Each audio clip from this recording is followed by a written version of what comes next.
మనకి పెద్దలు ఎన్నో సాంప్రదాయాలను ఇచ్చారు. బిడ్డ పుట్టిన దగ్గర నుంచి చాలా చాలా సాంప్రదాయాలను పెట్టారు. మేనమామ చేతనే చెవులు కుట్టించడం అనేది ఒక సాంప్రదాయంగా పెట్టారు.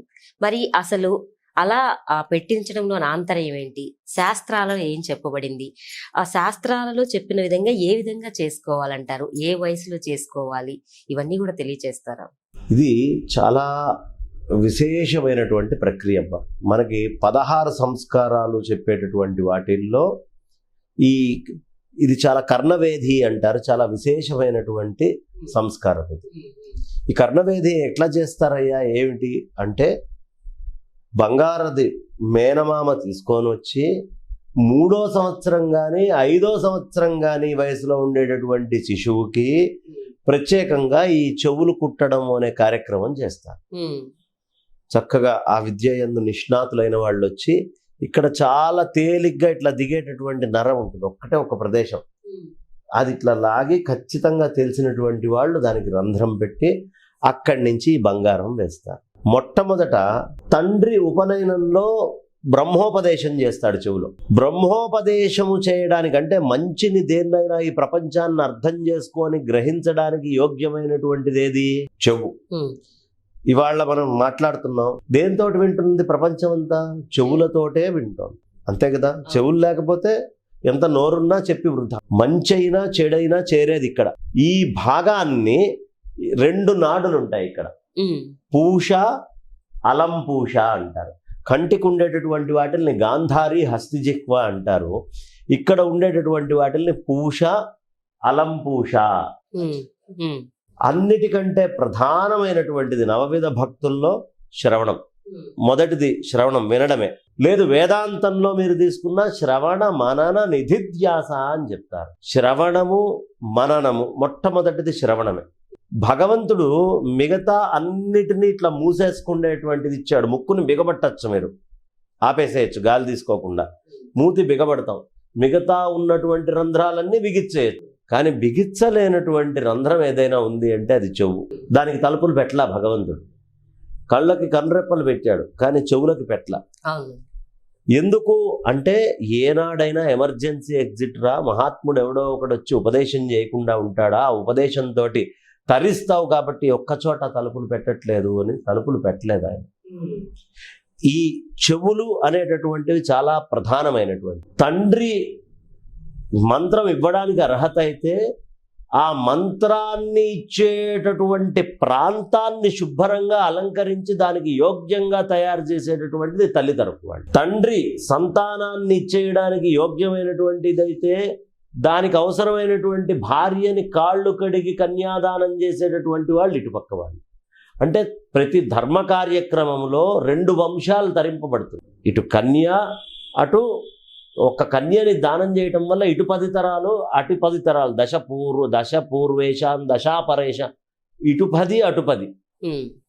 దశ పూర్వము దశాపరము అంటే 10 తరాల ముందు 10 తరాల తర్వాత కూడా తరిస్తారు.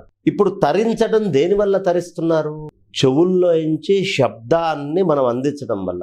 నామకరణం చేసేటప్పుడు ఎక్కడి నుంచి చెప్తారు? మొట్టమొదట చెవుల దగ్గర. అక్షరాభ్యాసం చేసేటప్పుడు చెవుల దగ్గరే. ఓం నామః శివాయ. అలా బ్రహ్మోపదేశం చేయటము అనేది, అంటే గాయత్రి మంత్రాన్ని ఇవ్వడం కూడా ఈ చెవులతోటే. కాబట్టి ఈ చెవులని చాలా ప్రాధాన్యత ఇచ్చి దీని నుంచి మెదడుకి చాలా సన్నిహితమైనటువంటి నాడులు ఉన్నాయి అని మనకి మర్మశాస్త్రం, నాడీ శాస్త్రం చెప్తాను. ఎప్పుడైతే ఇక్కడ యోగ్యంగా బంగారం పెడతామో, దానికి యోగ్యంగా మేనమామ అనేటటువంటి వాళ్ళు వచ్చి దాన్ని తయారు చేస్తారో, అప్పుడు చెప్పే బ్రహ్మోపదేశం వల్ల బుద్ధిలో చాలా విశేషంగా స్థిరమైపోయి కూర్చుంటుంది. ఈ శబ్దం ఇక్కడి నుంచి వెళ్తుందంటే నాడులు ఉండాలిగా. స్పేస్, ఆకాశం లేనిదే కుదరదు కదా. ఆ ఆకాశ తత్వానికి ఇక్కడ జలం ఉంటుంది. ఈ 3 రకాలైనటువంటి చాలా పవిత్రమైనటువంటి వాటర్స్ కలుస్తాయమ్మా చెవు దగ్గర లోపల. అందులో తేడా వస్తేనే వర్టిగో అనేటటువంటి ప్రాబ్లమ్స్ వస్తాయి. ఆ నీళ్లు ఎప్పుడు పోకూడదు. అందుకని మనకి చేసేటప్పుడు కూడా ఎప్పుడైనా నీళ్లు లేకపోతే ఏం చేయాలి? ఆ కేశవాయ స్వ, నారాయణ స్వ, మాధవాయ స్వ అని ఇక్కడ చెవులు పట్టుకుంటారు. కేశవాయ నమ, నారాయణ నమ, మాధవాయ నమ అని ఈ చెవులు పట్టుకుంటే నీళ్లు తీసుకున్నంత పుణ్యం. నీళ్లు ఎప్పుడూ ఉంటుంది. దీని లోపల అగ్ని ఉంటుంది, దీని లోపల ఆకాశం ఉంది, దీని లోపలే గులిమి ఇట్లా వస్తున్నాయి. ఇవన్నీ ఎందుకు వస్తున్నాయి అంటే పృథ్వీతత్వం ఉంది. దీని లోపలే వాయుతత్వం ఉంది, స్పర్శకి సంబంధించినటువంటి వాయు. శబ్ద స్పర్శ రూప రసగంధాలు 5 కలిసి ఇక్కడ మనం బ్రహ్మజ్ఞానం వినటానికి యోగ్యంగా తయారు చేస్తున్నాయి. కాబట్టి ఆ హార్డ్వేర్లో మరి మేనమామల పాత్ర కూడా ఉందిగా. ఇప్పుడు పిల్లని ఇవ్వడంతో ఈ పుట్టినటువంటి పిల్లవాడు ఎప్పుడొచ్చాడు? మన వంశం నుంచి ఒకళ్ళు, ఆ వంశం నుంచి ఒకళ్ళు వచ్చి ఇద్దరు కలవడం.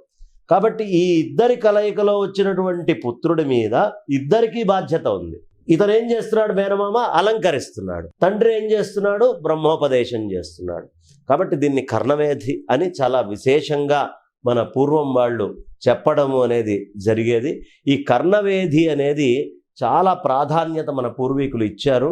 దీనికి కారణము ఈ లోపల ఉండేటువంటి మర్మస్థానాలు ఇవన్నీ ఉన్నాయి, ఈ త్రివేణి సంగమాలు ఇవన్నీ. అందుకనే మనం గురువుల్ని కానీ ఎప్పుడైనా దూషించినా, గురువుల పేరు తీసుకున్నా, నిజమైనటువంటి సంప్రదాయం తెలిసిన వాళ్ళు పెద్దవాళ్ళ గురువుల పేరు తీసుకోగానే చెవులు పట్టుకుంటారు. పెద్దవాళ్ళు ఎవరైనా వచ్చినప్పుడు మనం మొట్టమొదట చతుస్సాగర పర్యంతంగో బ్రాహ్మణేభ్య అని చెవులు పట్టుకొని నమస్కారం చేస్తాం. ఎందుకు చేస్తున్నాం ఇదంతా అంటే ఈ చెవుల దగ్గరే మొత్తము సమస్తమైనటువంటి వేదరాశికి యోగ్యమైనటువంటి భాండాగారము అన్నీ కూడా ఈ చెవుల దగ్గరే ఉన్నాయి. అందుకే ఇట్లా మూసేస్తే ఒక తెలియనటువంటి ఒక విశేషమైనటువంటి శబ్దం వస్తుంది. ఇది ఈ గుటకకి సంబంధం ఉంది. ఈ గుటక మనం వేస్తున్నాము అంటే ఎక్కడి నుంచి గాలి తీసుకుంటున్నాము? చెవుల్లో నుంచే గాలి తీసుకుంటున్నాం. మీరు గుటక వేసి చూసుకోండి, ఒక గుటక వేస్తే చెవుల్లో గుజ్జని చప్పుడు వస్తుంది. అంటే బొందిలో ప్రాణం ఉండడానికి కూడా ఇది మూలం. ఈ ప్రాణానికి మూలమైనటువంటి దాన్ని మేనమామలు వచ్చి బంగారంతో ఇక్కడ అలంకరిస్తే వాళ్ళకి అనేక రకాలైనటువంటి ఆయురారోగ్యాలన్నీ కూడా వచ్చి నిండు 100 ఏళ్ళు ఆరోగ్యంగా ఆ పిల్లలు బలంగా తెలివిగల వాళ్ళై మంచి బుద్ధి జాతితోటి ఉంటారు. కాబట్టి బంగారంతో ఈ ప్రదేశంలో బంగారము స్పర్శ ఈ భాగానికి ఎంతైతే మేధాశక్తి అంత బలంగా ఉంటుంది అని పూర్వపు ఋషుల యొక్క ఉవాచ. కాబట్టి ఋషి హృదయం తెలిసిన వాళ్ళు ఎవరైనా బంగారపు వస్తువుల్ని ఇవాళ రేపు మామూలుగా ఆడవాళ్ళు ఫ్యాషన్ అని రకరకాలైనటువంటివి, మగవాళ్ళైన ఫ్యాషన్లని అనేక రకాల మెటల్స్ వేసుకుంటున్నారు. అవి కాదు, శాస్త్రీయంగా చెప్పబడినటువంటి బంగారాన్నే ఇక్కడ ధరించాలి. ఒకవేళ బంగారం ధరించినట్లయితే అది మేధకి చాలా ఉపయోగపడుతుంది. రకరకాల వస్తువులు వేస్తే మేధ ఎలా పనిచేస్తుంది అనేటటువంటి రీసెర్చ్ ఇంకా ఏం జరగలేదు కాబట్టి చెప్పలేము.